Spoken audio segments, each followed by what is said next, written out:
حاضرین محترم، ماہ ربیع الاول رسول اللہ صلی اللہ علیہ وسلم کی آمد کا اور آپ کی تشریف آوری کا مہینہ ہے۔ آج سے ہم باقاعدہ طور پر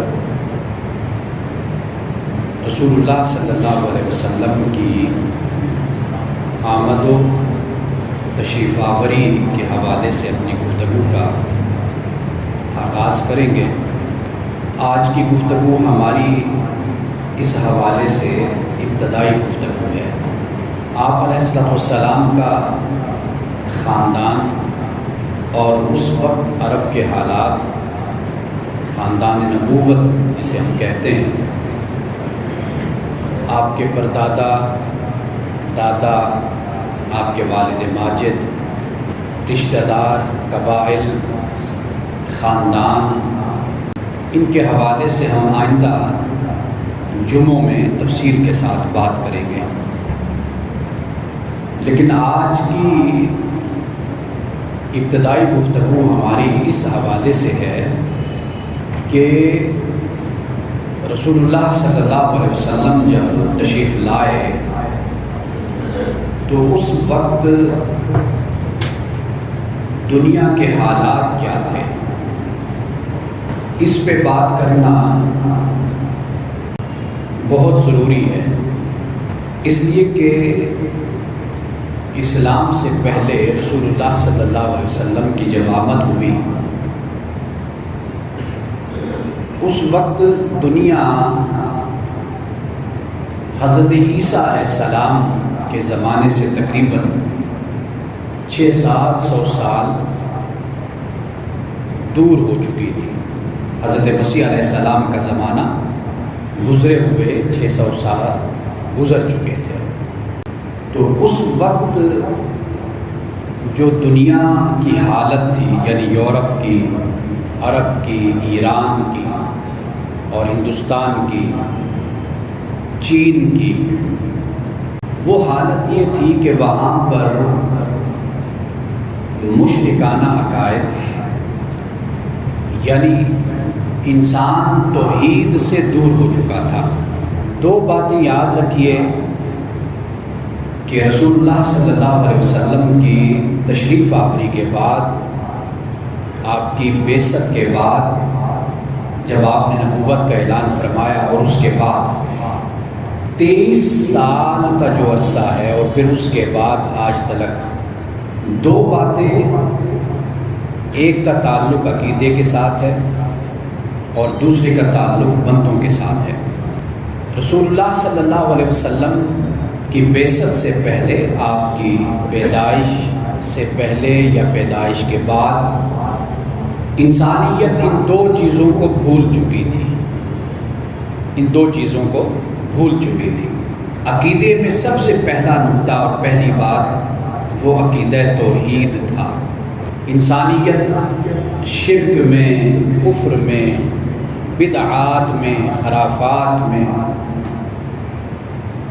ڈوب چکی تھی، برباد ہو چکی تھی۔ ایک عقیدہ توحید ہے، اور دوسرا عقیدہ وہ عقیدہ تو نہیں، وہ انسان کے اندر جو انسانیت ہے، ہیومینٹی،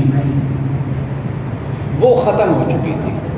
دو ہی معاملات ہوتے ہیں کہ بندے کا اپنے خدا کے ساتھ تعلق ٹھیک ہو جائے اور بندے کا اللہ کے بندوں کے ساتھ تعلقات ٹھیک ہو جائیں، یہ دو ہی باتیں۔ رسول اللہ صلی اللہ علیہ وسلم کی تشریف آوری سے پہلے یہ دونوں معاملات بگڑ چکے تھے انسانیت کے۔ عقیدہ توحید وہ بالکل انسان کے سامنے اپنی جبیں کو جھکا رہا تھا، بادشاہوں کی پوجا کی جاتی تھی، بتوں کو اپنا خدا مانا جاتا تھا، اور اس کے علاوہ اپنے ہیروز، جن کو کہا جاتا ہے ہیرو، ان کی بھی پوجا اور ان کی پرستش اور ان کی عبادت کی جاتی تھی۔ یہ دنیا کا ایک چال چلن تھا۔ آپ یونان کو دیکھ لیں، آپ روم کو دیکھ لیں، آپ چائنا کی تہذیب کو دیکھ لیں، آپ کنفیوشس کو دیکھ لیں، آپ زرتشت کو دیکھ لیں، دنیا میں جتنے بھی مذاہب تھے نا، ان کے ہاں توحید کا تصور ختم ہو چکا تھا۔ لیکن یہاں پہ یہ بات بھی آپ کو بتاتا چلوں کہ دنیا کا پہلا مذہب توحید ہی تھا، شرک نہیں تھا۔ انسان نے سب سے پہلے ایک خدا کے سامنے اپنی جبین کو جھکانا سیکھا تھا۔ کیوں؟ اس لیے کہ خدا کا تصور، اس کے توحید کا تصور، وہ اللہ نے خود انسان کی سرشت میں، اس کے باطن میں، اس کی فطرت میں ڈالا ہے۔ یہ بنیادی بات ہے کہ جو یاد رکھنے والی ہے۔ قرآن پاک نے سورۃ الاعراف میں اس کو بیان کیا ہے، اس کا ذکر ہمیں سورۃ الاعراف میں ملتا ہے کہ اللہ پاک نے فرمایا کہ میں نے اپنا شعور، اپنی ذات کا شعور تمہارے اندر ڈالا ہے۔ دنیا کا کوئی بھی انسان کسی جنگل میں بھی رہے نا، وہ خدا کو ضرور مانتا ہے، اس کے باطن میں یہ شعور میں تصور ہوتا ہے کہ کوئی خدا ہے، کوئی کائنات کا مالک، خالق، کوئی رازق ہے۔ مشکل میں انسان پھنستا ہے تو اسی کو آواز دیتا ہے۔ بلکہ میں یہ پڑھ رہا تھا کہ سوشلزم اور کمیونزم میں خدا کا تصور نہیں، خدا کے انکاری ہیں۔ جب انہیں بھی کوئی مشکل پیش آتی تھی نا، تو وہ بھی اپنی زبان سے او مائی گاڈ یہ الفاظ بولتے تھے کہ اے میرے خدا۔ تو خدا کا تصور انسان کی فطرت میں، اس کی سرشت میں، اس کے شعور میں ڈالا گیا ہے۔ قیامت کے دن اس کا سوال ہوگا۔ رسول اللہ صلی اللہ علیہ وسلم کی آمد سے پہلے عقیدہ توحید بالکل دنیا سے ختم ہو چکا تھا۔ تھوڑے سے لوگ تھے عرب کے اندر جن کو حنفاء کہا جاتا تھا، حنیف، تھوڑے سے لوگ کہ جو ایک خدا کا تصور رکھتے تھے۔ ان کی تعداد بالکل تھوڑی سی تھی، 313 تو بت خود انہوں نے کعبۃ اللہ کے اندر انہوں نے سجا رکھے تھے، لگا رکھے تھے۔ حضرت شاہ ولی اللہ رحمۃ اللہ تعالیٰ علیہ کی کتاب ہے حجت اللہ البالغہ اور الفوز الکبیر فی اصول التفسیر، اس میں انہوں نے بڑی تفصیل کے ساتھ رسول اللہ صلی اللہ علیہ وسلم کی آمد سے پہلے جو مشرکین کے عقائد تھے ان کو بیان کیا ہے۔ توحید کا تو خاتمہ تھا، زرتشت 2 خدا رکھتے تھے، ایک خیر کا خدا، ایک شر کا خدا۔ ایک خدا تھا جو فائدہ دیتا تھا، ایک خدا وہ تھا کہ جو موت دیتا تھا، نقصان کرتا تھا۔ تو 2 خداؤں کا تصور تھا۔ اور اسی طرح ہندوستان میں تقریباً 33 کروڑ خداؤں کا تصور موجود تھا، کروڑوں میں۔ آج بھی ان کے ہاں یہ تصورات موجود ہیں۔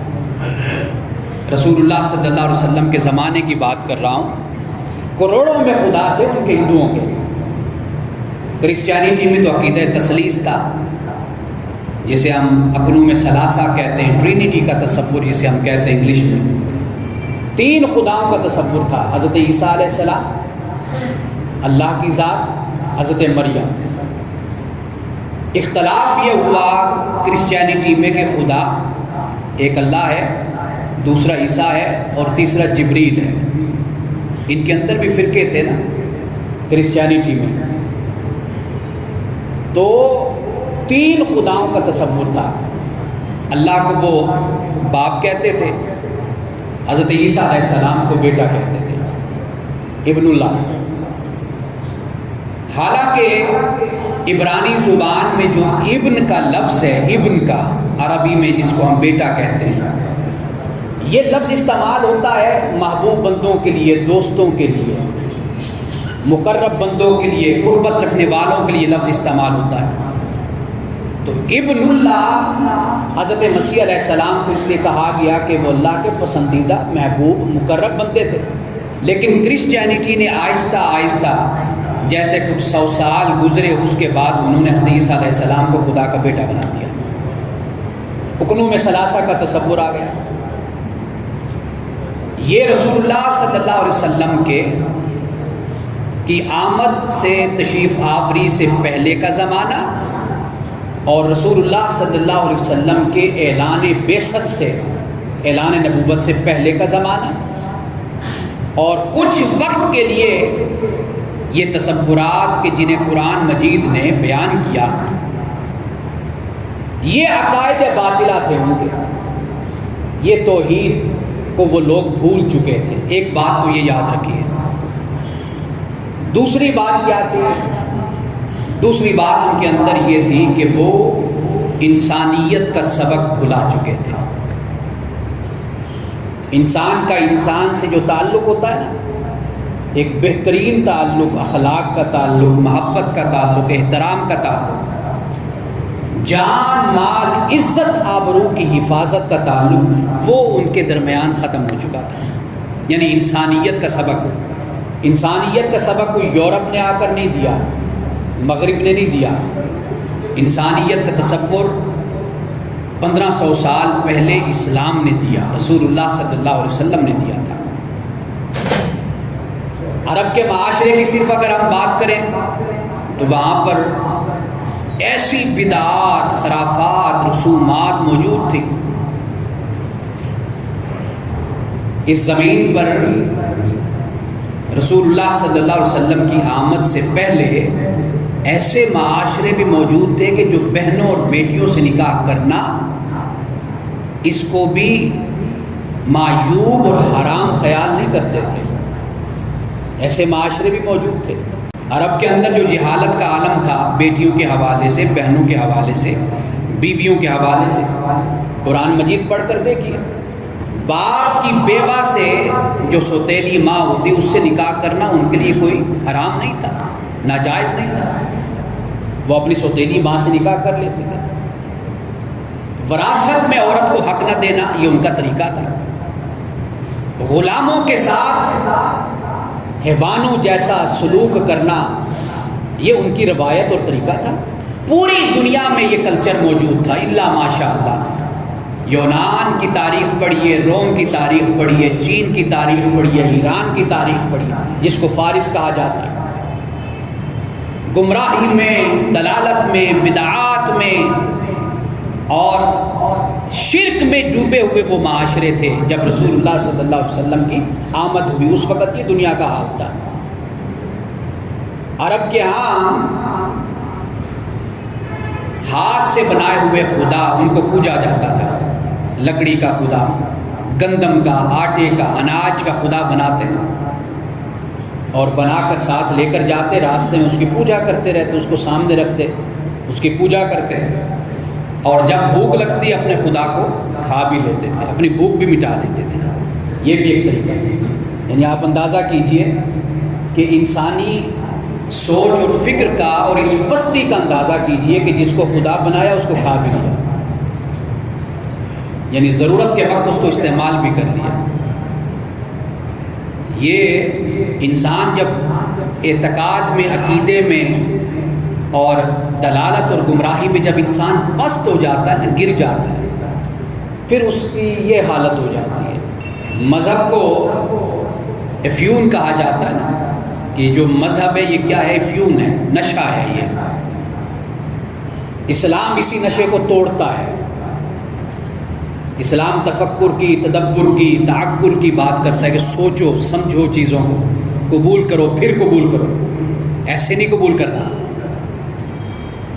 اب یعنی آپ ان کی عقل کا اندازہ کیجئے کہ خدا کو خود اپنے ہاتھوں سے بنایا، راستے میں اس کے پوجا کرتے گئے، اس کی پرستش کرتے گئے، اور جب بھوک لگی اپنے خدا کو کھا لیا۔ حضرت ابراہیم علیہ السلام قرآن کو پڑھتے، ان کے اسی عقیدے پر وہ چوٹ لگاتے ہیں، ضرب لگاتے ہیں۔ حضرت ابراہیم علیہ السلام، آپ اپنے چچا کے بنائے ہوئے، آزر کے بنائے ہوئے خداؤں کو لے کر جاتے اور ان کے گلے میں رسی ڈال لیتے تھے، اور رسی ڈال کر یوں گلیوں میں گھسیٹتے پھرتے، بیچتے نہیں تھے۔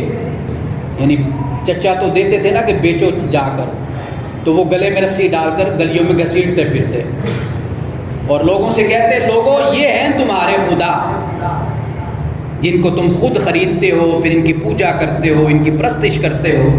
ان کی یہ حیثیت ہے، دیکھو ابراہیم ان کو زمین پر گھسیٹتا پھرتا ہے، ان کی یہ ویلیو ہے۔ جب قوم میلے پر گئی تھی، قرآن پاک سورۃ الانبیاء میں اس کو بیان کرتا ہے، حضرت ابراہیم علیہ السلام نے سارے بتوں کو توڑ دیا تھا، لیکن کلہاڑا بڑے بت کے کندھے پر رکھ دیا، اور جب لوگ واپس آئے تو پوچھا بھئی ہمارے ان خداؤں کے ساتھ کس نے یہ سلوک کیا؟ کسی نے کہا کہ وہ ایک ابراہیم ہے نوجوان، وہ ایسی باتیں کرتا رہتا ہے ہمارے خداؤں کے خلاف۔ کہا ابراہیم کو بلاؤ۔ حضرت ابراہیم علیہ السلام آئے، آپ نے فرمایا مجھ سے کیا پوچھتے ہو؟ اپنے اس بڑے خدا سے پوچھو نا، اس بت سے، یہ تم کو بتائے گا ان کے ساتھ اس نے کیا حشر کیا، کس نے ان کے ساتھ یہ حال کیا۔ پھر اس کے بعد قرآن کہتے ہیں ثم نکسوا علی رؤوسہم، کہ پھر وہ اپنے سروں پر گر گئے، یعنی اس سے مراد یہ ہے کہ وہ سوچنے لگ گئے کہ یار بات تو ابراہیم کی ٹھیک ہے، بات تو یہ صحیح کہہ رہا ہے کہ جو ہاتھ کے بنے ہوئے معبود ہیں جن کو ہم نے خود تخلیق کیا، یہ کیسے ہماری قسمتوں کا کے مالک بن سکتے ہیں، یہ کیسے ہمارے رازق اور خالق ہو سکتے ہیں جو خود مخلوق ہیں، ہمارے ہاتھ سے بنائے گئے۔ قرآن پاک اس کو بڑی تفصیل کے ساتھ بیان کرتا ہے۔ یہ عقیدہ توحید تھا ان کے ہاں، مشرکین کے ہاں، کفار کے ہاں، یہود کے ہاں، نصارہ کے ہاں۔ وقالت الیہود عزیر ابن اللہ، یہود کہتے ہیں کہ عزیر اللہ کے بیٹے ہیں۔ وقالت النصارى المسیح ابن اللہ، نصارہ کہتے ہیں مسیح اللہ کے بیٹے۔ یہ ان کی گمراہیاں ہیں کہ جنہیں قرآن بیان کر رہا ہے۔ رسول اللہ صلی اللہ علیہ وسلم کی تشریف آوری سے پہلے یہ دنیا کا حال ہے۔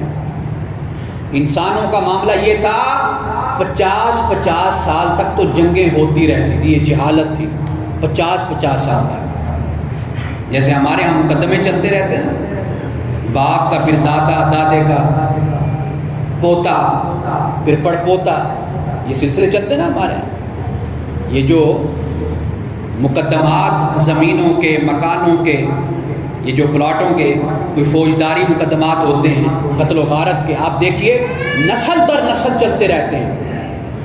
یہ جہالت آج ہم مسلمانوں میں جو ہے یہ پہلے کفار میں تھی، ایسی بات نہیں ہے۔ ہم اس کے پہلے موجد نہیں، خالق نہیں ہیں، یہ وقت دنیا پہ گزرا ہے۔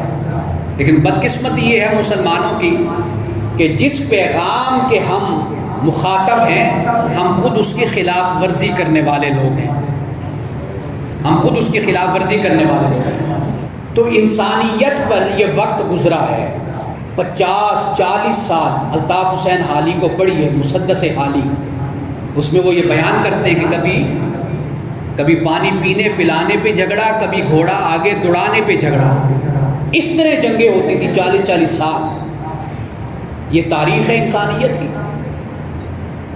رسول اللہ صلی اللہ علیہ وسلم کی آمد سے پہلے یہ دنیا کے حالات تھے، جنگیں، لڑائیاں، فسادات، رشتوں کی پامالی، باپ اور ماں کی کوئی عزت نہیں، بڑے بھائی کی کوئی عزت نہیں، ایک دوسرے کی رشتہ داریاں سب ختم، نخوت، تکبر، نافرمانی اپنے عروج پر، کسی کو کچھ نہ سمجھنا، بس طاقت کے اور سرداری کے نشے میں رہنا۔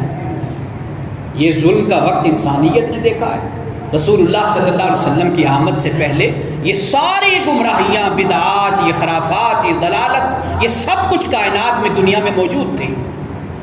لیکن رسول اللہ صلی اللہ علیہ وسلم جب تشریف لائے، پھر دنیا کا نقشہ بدلنا شروع ہوا، پھر دنیا تبدیل ہونا شروع ہوئی۔ قرآن پاک نے اس کو بیان کیا ہے، بہت سے مقامات پر بیان کیا، صرف ایک مقام میں آپ کے سامنے رکھتا ہوں، سورۃ الاعراف ہے۔ اللہ پاک نے فرمایا الذین یتبعون الرسول النبی الامی، کہ وہ لوگ کہ جو رسول نبی امی کی پیروی کرتے ہیں۔ رسول نبی امی، کسی کو صرف رسول بنایا، کسی کو نبی بنایا۔ رسول اللہ صلی اللہ علیہ وسلم کے بارے میں کیا فرمایا کہ رسول نبی امی، امی سے مراد ام والا، یعنی مکۃ المکرمہ، بعض لوگ اس سے مراد یہ لیتے ہیں کہ رسول اللہ صلی اللہ علیہ وسلم نے دنیا میں کسی سے کچھ نہیں سیکھا، علم نہیں حاصل کیا دنیاوی استاد سے۔ کہتے ہیں ماں کو، یعنی امی سے مراد وہ کہ جیسے کوئی بچہ اپنی ماں کے بدن سے باہر آتا ہے نا، اس نے کوئی زانو تلمس طے نہیں کیا ہوتا، کسی سے کچھ سیکھا نہیں ہوتا، تو جیسے وہ ہوتا ہے اسی طرح رسول اللہ صلی اللہ علیہ وسلم نے کبھی کسی شخص کے سامنے بیٹھ کر کچھ نہیں سیکھا تھا، علم نہیں حاصل کیا۔ امی کا یہ بھی ترجمہ کیا جاتا ہے، لیکن مکہ کو بھی کہتے ہیں، ام القری، بستیوں کی ماں، بستیوں کی بنیاد، مکہ المکرمہ۔ تو رسول اللہ صلی اللہ علیہ وسلم کو اس نسبت سے امی بھی کہا جاتا ہے۔ رسول، نبی، امی جو ان کی اتباع کرتے ہیں۔ اب یہ رسول ہے کون؟ الذی یجدونہ مکتوبا عندہم فی التوراۃ والانجیل، یہ وہ پیغمبر ہے کہ جسے یہ باتیں ہیں تورات میں اور انجیل میں، تورات اور انجیل میں رسول اللہ صلی اللہ علیہ وسلم کا ذکر پاک، ذکر مبارک موجود ہے۔ حضرت مسیح علیہ السلام نے کیا فرمایا؟ چند الفاظ میں حضرت مسیح علیہ السلام کی آپ کو سناتا ہوں۔ یوحنا میں، دوسری کتابوں میں یہ الفاظ حضرت عیسیٰ علیہ السلام کے موجود ہیں۔ حضرت مسیح علیہ السلام فرماتے ہیں کہ اگر تم مجھ سے پیار کرتے ہو، اپنے صحابہ سے، مسلمانوں سے فرماتے ہیں، اگر تم مجھ سے پیار کرتے ہو تو پھر میرے احکام پہ عمل کرو۔ یہ پیغمبر کا تقاضا ہوتا ہے، یہ ایمان کا تقاضا ہوتا ہے کہ پیغمبر کی اتباع کرو، پیروی کرو، اطاعت کرو۔ پھر فرمایا کہ میں اپنے باپ سے، یہ الفاظ ہیں بائبل کے، میں اپنے باپ سے درخواست کروں گا اور وہ تمہیں دوسرا تسلی دینے والا بخشے گا، دوسرا تسلی دینے والا بخشے گا، اور وہ تسلی دینے والا ہمیشہ تمہارے ساتھ رہے گا، ہمیشہ تمہارے ساتھ رہے گا۔ یہ تسلی دینے والا کون ہے؟ یہ رسول اللہ صلی اللہ علیہ وسلم کی ذات اقدس ہے۔ اور ہمیشہ رہنے سے مراد کیا ہے؟ ہمیشہ رہنے سے مراد یہ ہے کہ اب آپ کے بعد کوئی بھی رسول اور نبی نہیں آئے گا۔ یہ آپ کی ختم نبوت کا اعلان ہے۔ حضرت مسیح علیہ السلام نے اپنے دور میں یہ اعلان کر دیا تھا۔ پہلی بات فرمائی تھی، اگر تم مجھ سے پیار کرتے ہو تو پھر میری پیروی کرو، میرے احکام کو مانو، اور میں اپنے رب سے درخواست کروں گا کہ وہ تمہیں دوسرا تسلی دینے والا دے گا، بخشے گا، اور وہ ایسا ہوگا جو تم سے کبھی بچھڑے گا نہیں، کبھی دور نہیں ہوگا۔ یہ رسول اللہ صلی اللہ علیہ وسلم کی بعثت کے بارے میں اور آپ کی ختم نبوت کے بارے میں حضرت مسیح علیہ السلام نے اعلان کر دیا۔ سورۃ الصف میں ہے نا، وَمُبَشِّرًا بِرَسُولٍ يَأْتِي مِن بَعْدِ اسْمُهُ احمد۔ حضرت مسیح علیہ السلام نے فرمایا کہ میری حیثیت یہ ہے کہ میں تو آنے والے رسول کی بشارت دینے والا ہوں، رسول اللہ صلی اللہ علیہ وسلم کی بشارت دینے والا، من بعد اسمہ احمد، جو میرے بعد آئے گا، اور اس کا نام کیا ہوگا؟ اس کا نام احمد ہوگا، احمد ہوگا۔ اب احمد کیوں ہوگا؟ محمد نہیں کہا، احمد کہا، اس لیے کہ آسمان سے وحی اترتی ہے نا، آسمان سے کلام نیچے آتا ہے، آسمانوں میں رسول اللہ صلی اللہ علیہ وسلم کا اسم گرامی احمد ہے، زمین پر احمد بھی ہے اور محمد بھی ہے۔ اس کی وجہ یہ ہے کہ مخلوق خدا میں جتنی تعریف رسول اللہ کی گئی، کی جائے گی قیامت تک، اتنی تعریف کسی مخلوق میں سے کسی کی نہیں کی گئی، اس لیے آپ کو محمد کہا گیا۔ اور احمد اس لیے کہا گیا کہ جتنی تعریف آپ نے اللہ کی فرمائی ہے، جتنی توصیف اور تحمید اور ثنا اللہ کی عطا کی ہے، اتنی ادا مخلوق میں سے کسی نے نہیں کی، اس لیے آپ کو احمد کہا گیا۔ حضرت مسیح علیہ السلام نے رسول اللہ صلی اللہ علیہ وسلم کی آمد کی خوشخبری دی۔ سورۃ الاعراف کی جو آیت میں پڑھ رہا ہوں، اس میں فرمایا الذی یجدونہ مکتوبا عندہم فی التوراۃ والانجیل، کہ یہ وہ رسول ہے کہ یہ لوگ یہود و نصارہ یہ انکار کرنے والے، نہ ماننے والے، حق درمی کا مظاہرہ کرنے والے، تعصب کرنے والے، یہ ذرا اپنی تورات اور انجیل کو تو کھول کر دیکھیں، ذرا اس کو تو پڑھ کر دیکھیں۔ ہم نے تو سینکڑوں سال پہلے تورات اور انجیل میں اپنے محبوب کا ذکر کر دیا تھا، وہ ذکر پاتے ہیں، پڑھتے ہیں۔ اب آگے کیا فرمایا؟ الذی یجدونہ مکتوبا عندہم فی التوراۃ والانجیل یامرہم بالمعروف وینہاہم عن المنکر۔ یہ اللہ کا رسول وہ ہے جو تمہیں نیکی کا حکم دیتا ہے اور تمہیں برائی سے روکتا ہے، اور تم پر طیبات کو حلال کرتا ہے اور خبائث کو حرام کرتا ہے۔ وَيَدَعُ عَنْهُمْ إِصْرَهُمْ وَالْأَغْلَالَ الَّتِي كَانَتْ عَلَيْهِمْ، اور ان بوجھوں کو اٹھاتا ہے جو بوجھ ان لوگوں نے خود اپنے اوپر ڈال رکھے ہیں، اور ان زنجیروں کو توڑتا ہے کہ جن زنجیروں میں انہوں نے خود کو باندھ رکھا ہے۔ اب آپ یہ دو باتیں دیکھیے، اپنے اوپر بوجھ کو ڈالا اور زنجیروں میں خود کو جکڑ لیا۔ یہ کیا چیزیں؟ یہ مشرکانہ رسومات ہیں، یہ بدعات ہیں، یہ خرافات ہیں، یہ روایات ہیں کہ جو دین اور مذہب نہیں دیتا، انسان خود اپنے اوپر اس کا بوجھ ڈالتا چلا جاتا ہے۔ یہ قرآن پاک اس کو بیان کر رہا ہے۔ یعنی یہ دو الفاظ ہیں کہ ان دو الفاظ نے رسول اللہ صلی اللہ علیہ وسلم کی آمد سے پہلے اور آمد کے وقت کے سب حالات کو بیان کر دیا ہے۔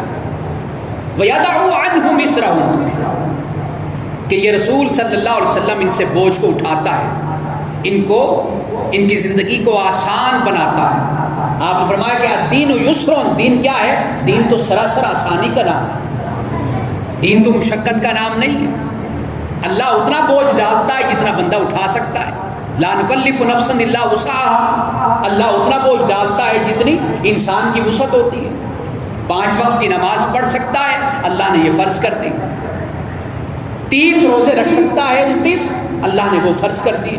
حج زندگی میں ایک بار کر سکتا ہے، وہ آسانی پیدا کر دی۔ زکوٰۃ 1% مقرر کر دی کہ یہ دے سکتا ہے۔ اللہ تعالیٰ کے جتنے بھی احکام ہیں اگر ان کو دیکھا جائے تو اس میں آسانی ہے۔ باقی انسان اپنے اوپر خود بوجھ ڈالتا چلا جاتا ہے۔ اللہ کے رسول صلی اللہ علیہ وسلم تشریف لائے تاکہ اس بوجھ کو ختم کر دیں۔ یہ انسانیت کی حالت تھی رسول اللہ صلی اللہ علیہ وسلم کی بعثت سے پہلے۔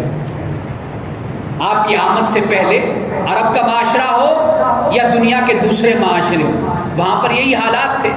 لیکن رسول اللہ صلی اللہ علیہ وسلم کی آمد کے بعد پھر دنیا کا نقشہ بدلنا شروع ہوا، پھر معاشرے بدلے، لوگوں نے اسلام قبول کیا، عرب کا معاشرہ بدلا، عرب سے لوگ پھر ایران گئے، فارس گئے، چائنا گئے، ہندوستان آئے، یورپ گئے، دنیا کے مختلف بلاد میں، شہروں میں، امصار میں گئے، پھر اسلام پھیلتا چلا گیا، پھر لوگوں کی طبیعتیں، ان کے مزاج، ان کی عادات بدلتی چلی گئی۔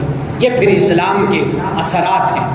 لیکن آئندہ جمعۃ المبارک میں ہم اس پر بات کریں گے کہ رسول اللہ صلی اللہ علیہ وسلم کا خاندان، آپ کے پردادا، دادا، آپ کے والد گرامی، والدہ ماجدہ، ان کے حوالے سے ہم گفتگو کریں گے، اور اس پر بھی ہم بات کریں گے کہ آپ کی اس آمد اور ولادت کے وقت عرب کے حالات کیا تھے، اور پھر وہ خاص واقعات کہ جو رسول اللہ صلی اللہ علیہ وسلم کی پیدائش کے بعد رونما ہوئے، پھر ان پر انشاءاللہ ہم گفتگو کریں گے۔ واخر دعوانا الحمدللہ رب العالمین۔